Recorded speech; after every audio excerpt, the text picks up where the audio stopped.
The Rental is Dave Franco's feature debut, and we follow two couples renting a vacation home for the weekend as some fucked up shit happens and their relationships are tested throughout the runtime. I was kind of interested to see this one. For starters, I'm curious to see what Dave Franco can do behind the camera as a director. I've been a fan of Alison Brie ever since Community, and I'm also really into Sheila Van, who was mesmerizing in the 2014 horror A Girl Walks Home Alone at Night.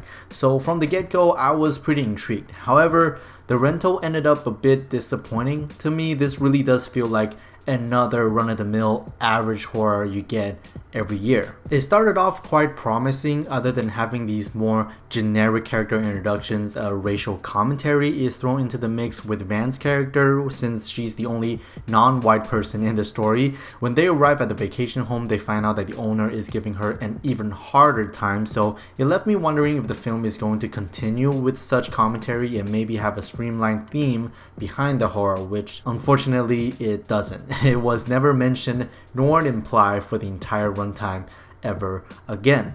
Dave Franco set out to blend horror with thriller with relationship drama all together, but I found them to be quite imbalanced. The horror slash thriller aspect never fully got into gear, rather it spent most of its time dealing with the relationship drama element, which is not inherently a bad thing, but the pacing definitely suffers. It took 38 minutes, almost 40 for the first kind of fucked up thing to happen, and the film is only 89 minutes long, 85 without the credit. Structures are often overrated, but when it took almost half of the runtime to kickstart the story in a rather hollow setting and also in a very short film, you really have lost me a bit by that point. Going back to the point I was making, the film's atmosphere, cinematography, and music suggest a more somber and serious tone, which conflicts with the elements that's getting the most screen time, which brings me to the theme.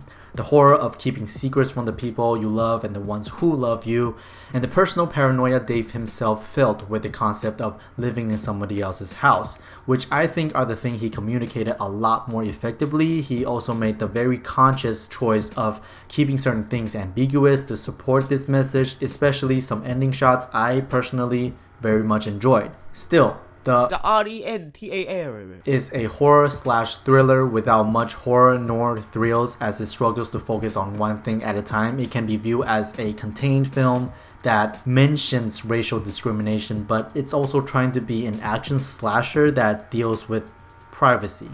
I'm feeling a C on this one.